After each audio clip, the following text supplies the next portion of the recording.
அடாடா. எல்லாருக்கும் வணக்கம். Welcome back to Sapthina's kitchen. இன்றைக்கி நம்ம எந்த ஒன்று கும்பகோணத்தில் இருக்கோம்.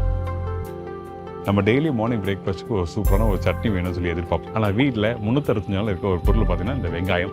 இந்த வெங்காயத்தை வச்சு பண்ண இந்த சட்னி எப்படி நமக்கு எடுத்துச்சு போகிறோம். வெங்காய சட்னி ஆல் டைம் ஃபேவரட். நம்ம ஒரு ஹோட்டலுக்கு போனாலும் இல்லை வீட்டில் செஞ்சாலும் இல்லை ஒரு கல்யாண மண்டபத்துக்கு போனாலும் எல்லா இடத்துலையும் வெங்காய சட்னி இருக்கும். ஆனால் ஒருத்தர் கைப்பக்கம் ஒன்று இருக்கும். ஸோ அந்த மாதிரி இன்றைக்கி இந்த வெங்காய சட்னி பற்றி எடுத்துட்டு போகிறோம். இந்த ரெசிபி வந்து நம்ம சொல்லித்தரப்பாங்க நம்ம சக்தி கிஷன் சார் உங்கள் எல்லாருக்குமே தெரியும். பல வகையான கார சட்னி பண்ண முடியும். மெயினாக இதை வந்து நம்ம புதினா சேர்ப்போம், கொத்தமல்லி சேர்ப்போம். இது மட்டும் இல்லாமல் இந்த கார சட்னி பார்த்தா ஒரு குறப்பாக அரைப்போம். அந்த குறப்பு தான் அதோட டேஸ்ட்டு. இந்த மாதிரி ஒரு கார சட்னி சாப்பிடணுன்னா நீங்கள் கணேஷ் பவன் வரணுங்க. சாய்மலை அருமையான ஒரு கார சட்னி. நீங்கள் வர்றீங்க அப்படிங்கிறத தாண்டி ரெகுலரில் அந்த கார சட்னி அங்கே கிடைக்குங்கிறத தெரிவிச்சு போகலாமா? அவரை மீட் பண்ணலாமா? வாங்க.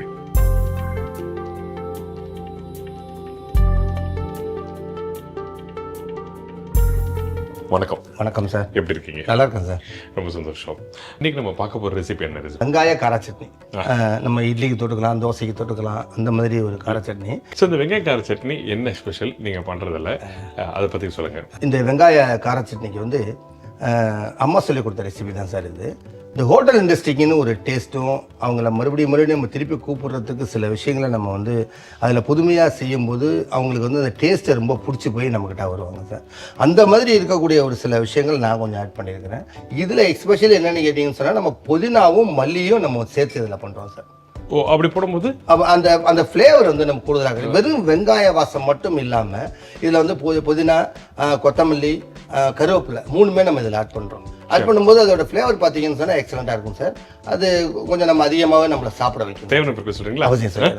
வெங்காயம் 1/4 கிலோ, மிளகாய் 8 நம்பர், பெருங்காயத்தூள் 1/2 டீஸ்பூன், புளி எலுமிச்சை அளவு, உப்பு தேவையானது, புதினா, மல்லி, கருவேப்பிலை 1 கைப்பிடி அளவு, கடலைப்பருப்பு 50 கிராம், கடுகு 1 teaspoon, gold winner oil 50 ml. இப்போ நம்ம வந்து தேவையான பொருட்கள் சொல்லிட்டீங்க. இப்போ ஃபர்ஸ்ட் நம்ம வந்து எண்ணெய் ஊற்றி ஆரம்பிக்கிறோமா? ஆமாம் சார். ஆமாம் சார். ஓகே, இந்தாங்க நம்மகிட்ட இருக்குது கோல்டு வின்னர். சார் நம்ம இப்போ ஃபஸ்ட்டு ஆயில் வச்சுட்டோம். இதுக்கப்புறம் வந்து கடுகு. சரி, ஓகே. கடுகு இதுலேயும் தாளிப்பூண்டு, மேலேயும் தாளிப்பூண்டு. ஓ, அப்படிங்களா? ஆமாம். இதுவரை நான் கேள்விப்பட்டது இல்லையா? அப்படி எப்பவும் வந்து வெங்காயம் அந்த இஞ்சி பூண்டு எல்லாத்தையும் போட்டு வதக்கிட்டு அப்படி தாளிச்சு கொடுப்பாங்க தெரியும். ஆனால் கடுகு ஃபர்ஸ்ட்டு போகிறதுக்கு என்ன? எல்லா ரகசியம் உங்கள்கிட்ட நான் சொல்லிட்டேன். நான் என்ன சார் பண்ணுறது? இருந்தாலும் அதை கேட்க தான் நாங்கள் வந்திருக்கோம். ஆக்சுவலாக அந்த கடுகுக்கு வந்து சார் இதில் வந்து ஒரு காரத்தன்மை இருக்கும். அது வெடித்த பிறகு அந்த காரத்தன்மை குறைஞ்சிரும். பட் வந்து என்னென்னு கேட்டிங்கன்னு சொன்னாக்கா அந்த ஃப்ளேவர் தான் சார் இதில் மெயினாக இருக்கும். இதுதான் விஷயம். அதான் கேட்டேன் நான். அவர் பாருங்க, அவர் சொல்கிறதுக்கு வந்து அப்படி சுற்றி சொல்கிறாரு. ஓகே, வெரி குட், நல்ல விஷயம். Okay sir. ஓகே, சரி போடுறேன் கடுகு. சரி, கடுகு போட்டுறோம். டன். இதுக்கப்புறம் கடலைப்பருப்பு சார். எடுத்துங்க. கடலைப்பருப்பு போட்டவுடனே பாக்கி எல்லாத்தையும் சரசரன்னு போடலாம். ஈஸி ரெசிபி தான், ஒன்றும் பெரிய கஷ்டம் இல்லை. நம்ம வீட்டில் எப்போ சட்னி வதக்கி பண்ணுற பக்கம் தான்.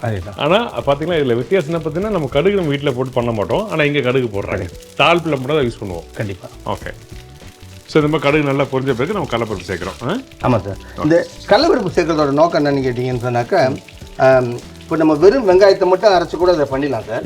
பட் என்ன ஆகும் அப்படின்னு சொல்லி கேட்டிங்கன்னா, இலையில பரிமாறும் போது வெங்காயத்தை நம்ம என்ன தான் வதக்கியிருந்தாலும் சரி, அதில் வந்து ஒரு தண்ணி, ஏன்னா தண்ணி சத்து உள்ளது தான் வெங்காயம். அதனால என்ன ஆகுன்னு கேட்டிங்கன்னா, இலைய வைக்கும்போது தண்ணி அந்த சைடில் சுற்றி நிற்கும். அந்த சட்னிலேருந்து சைடில் வராது தனியாக. அது பரிமாறிட்டு உடனே சாப்பிட்டா தெரியாது. ஆனால் அந்த பரிமாறிட்டு ஒரு டைம் கொடுத்தீங்கன்னு சொன்னாக்கா அது சுற்றி அந்த தண்ணி ஃபார்ம் ஆகிறது சில பேருக்கு பிடிக்காது. ஸோ அதனால அந்த கடலைப்பருப்பு சேர்த்தோம்னு சொன்னோம்னாக்கா அந்த மாதிரி ஒரு சூழல் இருக்காது. ஓகே, நான் ஃபைன். வரமிளகா போடலாமா? எப்படி இது? இன்னொரு விஷயம் பார்த்தீங்கன்னா, அந்த கடலைப்பருப்பு அரை வேக்காடை வந்து வறுத்து நீங்கள் மற்ற பொருளை போட்டிங்கன்னா அந்த கடலைப்பருப்பு கலர் வந்து கரெக்டாக ஈவனாக வரும். எடுத்த உடனே நல்ல கலர் ப்ரௌன் ஆக்கிட்டு மற்ற பொருளை போட்டிங்கன்னா கடலைப்பருப்பு கலர் மாட்டும். ரைட்டுங்களா? கண்டிப்பாக. இந்த விஷயம் ஞாபகத்தில் இருக்கணும். அதனால் நான் இந்த கேள்வி கேட்டேன் நான். ரைட்டுங்களா? பார்க்குறவங்களுக்கு பல விதத்தில் வந்து நம்ம ஆன்சர் பண்ணிட்டோம்னா ஈஸியாக இருக்கும். உண்மைதான் சார். சரி, ஓகே. இதுக்கப்புறம் பட்டமிளகா போடுறது. காரத்துக்கு ஏற்ற மாதிரி நம்ம அந்த வரமிளகா போடுறோம். நம்ம பண்ணுற குவான்டிட்டி அதிகமாக கொண்டு வீட்டில் பண்ணுறதுக்கு அளவு சொல்லியிருக்கோம். ஆமாம் சார். இப்போ புளி ஆக்சுவலாக வந்து இது தக்காளி சேர்த்து பண்ணலாம் சார். நம்ம இதில் புளி சேர்க்கறதுனால தக்காளி கிடையாது சார். ஓகே, ஆல்ரெடி யூஸ் பண்ணுறோம். அந்த புளிப்பு தன்மைக்காக மட்டும் தான் யூஸ் பண்ணுறோம். ஓகே, இதுக்கப்புறம் பெருங்காயத்தூள். ஓகே, இதுக்கப்புறம் வெங்காயமா? இந்தாங்க வெங்காயம். நான் போடுவா? போடலாம் சார். போடலாம்ல? கண்டிப்பாக சார். அதே மாதிரி சட்னியில் வந்து மோஸ்ட் ஆஃப் பேர் வந்து பெருங்காயம் சேர்க்கறதில்ல. பெருங்காயம் வந்து நம்ம எந்த ஒரு உணவு வீட்டில் செஞ்சாலும் கண்டிப்பாக பெருங்காயம் யூஸ் பண்ணுறது. அது புளிக்குழம்பாகட்டும், சாம்பார் ஆகட்டும், ஈவன் சட்னி ஆகட்டும், ஈவன் நான்வெஜ் வீட்டில் செய்கிறீங்கன்னா பெருங்காயம் எடுத்துங்க. பெருங்காயம் வந்து நம்மளோட அந்த சாப்பிட்ட உணவை வந்து டைஜஷன் பண்ணுறதுக்கு ஒரு முக்கியமான ஒரு ரோலாக இருக்குது. ஸோ அதனால் எந்த ஒரு உணவுலையும் வந்து பெருங்காயம் எடுக்கிறது வந்து தவறே இல்லை. ரைட்ங்களா? இப்போ இதுக்கப்புறம் இந்த கொத்தமல்லி புதினா இப்போ போடலாமா இல்லை கடைசியாக போடலாமா? கொஞ்சம் நேரம் கழிச்சு போடலாம். இதில் 2 பேட்டர்ன் சார் இந்த வெங்காயம் வதக்கிறதுல. இப்போ இந்த வெங்காயத்தை முழுசாக நல்லா வதக்கிட்டு பண்ணீங்கன்னு சொன்னால் அது ஒரு டேஸ்ட்டாக இருக்கும் சார். அரை வேக்காடில் எடுத்து பண்ணீங்கன்னு சொன்னால் வெங்காயத்தோட ஃப்ளேவர் வந்து இருக்கும் அதில். வெங்காயத்தோட ஃப்ளேவர் எனக்கு வேண்டாம் அப்படின்னு நீங்கள் ஃபீல் பண்ணீங்கன்னு சொன்னாக்கா முழுசாக அதை வதக்கிட்டீங்கன்னு சொன்னாக்கா நமக்கு அந்த டேஸ்ட் வந்து நல்லா. உங்களோட ரெக்கமெண்ட் எது? என்னுடைய ரெக்கமெண்ட் வந்து அரை வேக்காடு சார். அரை வேக்காடு. சார் இப்போ இது நம்ம சொன்ன மாதிரி 50% வதங்கிடுச்சு சார். ஓகே. இதில் அந்த மிளகா பார்த்தீங்கன்னு சொன்னாக்கா அந்த கலர் மாறி இருக்கும். மிளகா அந்த ஒரு லைட்டு ஒரு டார்க் கலர் கொஞ்சம் லைட்டாக வரும். அப்போ வந்து அந்த சட்னியோட கலர் வந்து நமக்கு அந்த ப்ரௌனிஷ் கிடைக்கிறதுக்கு இது ஒரு வாய்ப்பாக இருக்கும். சரி, இதுக்கப்புறம் உப்பு போடணும், கொத்தமல்லி புதினா கருவேப்பிலை சேர்த்து அவ்வளோதான், முடிஞ்சிச்சு. அவ்வளோதான். எல்லாத்தையும் ஒன்றா போட்டு மிக்ஸ் பண்ணிட்டு அதுக்கப்புறம் அரைக்க போகிறீங்க. ஸோ இதை அரைக்கும் போது பார்த்தீங்கன்னா பர்டிகுலராக வந்து நம்ம அரைக்கிற பக்கம் என்ன ஒரு பக்குவத்தில் இருக்கணும். ஏன்னா இதுதான் வெரி வெரி இம்பார்ட்டன்ட்ல.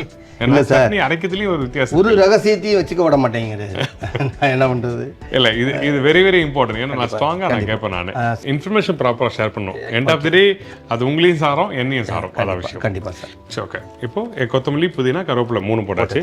இப்போ நல்லா அப்படி மிக்ஸ் பண்ணிட்டு அதுக்கப்புறம் அரைக்கிறோமா? அவ்வளோதான். அவ்வளோதான். சரி, ஓகே. நல்லா மிக்ஸ் பண்ணிட்டு எனக்கு வந்து அரைச்சி முடிச்ச பிறகு பக்குவத்தை காட்டுறேன். கண்டிப்பாக அரைக்கும் போது தண்ணி ஊற்றுற பக்குவம் அது சொல்லவே இல்லையே. லாஸ்ட் இருக்க கொண்டை மேல இருக்க தலைமையில இருக்க கொண்டே சொல்லவே இல்லை ஐயா.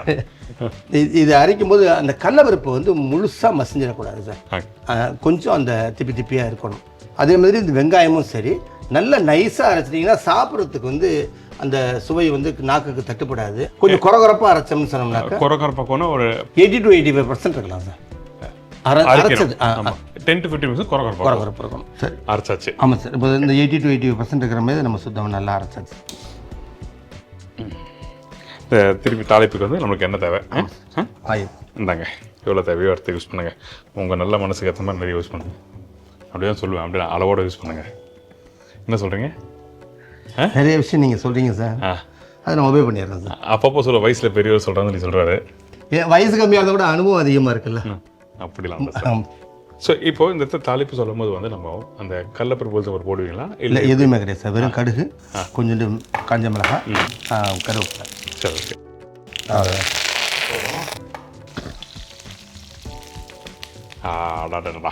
இப்போ இது நீங்கள் டேஸ்ட் பார்க்கணுங்கிறதுக்காகவே சுட சுட இட்லி ஊற்றிருக்குறேன். இல்லை, ஆவி பறக்க மல்லிப்பூ இட்லி. ஆமாம். அந்த தாலி போட்டுன்னு அந்த கருவேப்பிலையும் அந்த காஞ்ச மிளகாய் போட்டுன்னு அப்படியே ஹைலைட் அப்படியே தூக்கி தருது. அந்த கலர் வந்து காம்பினேஷன் தான் சார். இந்த க்ரீனு, இந்த ரெட்டு, இந்த கீழே இருக்கிற இந்த ப்ரௌனு. சுட சுட இட்லி சார். சுட இட்லி வச்சுருக்கீங்க. அப்படியே நல்லா சட்னி எதாவது தாராளமாக வைக்கணும். சரி, ஓகே. டேஸ்ட் பண்ணிடலாமா? கண்டிப்பாக. அப்பா வெயிட்டிங் சார். அதுக்காக நல்லா இருக்கு சார். இட்லி சாஃப்டா? இட்லி தான் நல்லா இருக்கா? இட்லி உடைக்கும் போது சாஃப்டாக சொல்கிறேன்.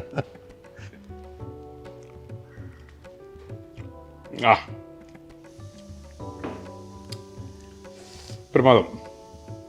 அந்த வெங்காயம், அந்த வரமிளகாவோட காரமும் இருக்குது. அதுக்கப்புறம் பார்த்தீங்கன்னா நீங்கள் அந்த கொத்தமல்லி புதினா போடுறீங்களே, அதோட வாசமும் ஸ்லைட்லி அப்படி வருது. சூப்பர். கம்மியாக தான் இருக்கும் அது. ஆமாம், நல்லா தரமாற இட்லி. குறைஞ்சபட்சம் 5 இட்லி சாப்பிடுவாங்க. Super chutney. Thank you so much. First class chutney. நம்ம வீட்டில் பண்ணும்போது வெங்காயம் சட்னி சொல்லும்போது புதினா போட மாட்டீங்க, ஆனால் இஞ்சி போட்டிருப்பீங்க, பூண்டு போட்டிருப்பீங்க. ஆனால் இங்கே நோட் பண்ணிங்கன்னா இந்த இஞ்சி பூண்டு இல்லை, புதினா போட்டிருக்காங்க. அந்த வெங்காயம் குக் பண்ண பக்குவம் என்ன, கடலைப்பருப்பு எதுக்காக யூஸ் பண்ணுறாங்க, இந்த மாதிரி விஷயம் நிறைய சொல்லியிருக்காரு. கண்டிப்பாக ட்ரை பண்ணி பாருங்க. அதே மாதிரி அரவையோட பக்குவம் நம்ம கொடுங்க. கண்டிப்பாக சார். ஒரு 2000 பேருக்கு சமைக்கிறதுக்கு உண்டான கிச்சன் எக்யூப்மெண்ட்ஸு, அதுக்கு உண்டான ஃபெசிலிட்டிஸ் இங்கே ரெடி பண்ணி வச்சுருக்கிறேன். இங்கேருந்து ஃபுட்டு நம்ம ரெடி பண்ணி வெளியில் ஹாட் பேக்கில் பேக் பண்ணி கொடுக்குறோம். அது நம்மளுடைய மிகப்பெரிய சக்ஸஸ். இங்கே உங்கள் வீட்லேயும் அது மாதிரியான நிகழ்ச்சிகள் இருக்குது அப்படின்னா எனக்கு ஒரு நல்ல வாய்ப்பு கொடுங்க. இந்த ஊறுகாய், தொக்கு, இந்த வகைராக்கள் வந்து நிறையா பண்ணிகிட்ருக்கிறேன். கண்டிப்பாக உங்களுடைய ஃபீட்பேக் தான் எங்களை அடுத்த இடத்துக்கு கொண்டு போகும். என்னுடைய நம்பர் 9443161929 9360300884. இதே மாதிரி இன்னொரு நாள் நான் இன்னொரு ஊரில் இன்னொரு புது ரெசிபி சந்திக்கிறேன். பாய் சொல்லுங்கள். Thank you so much.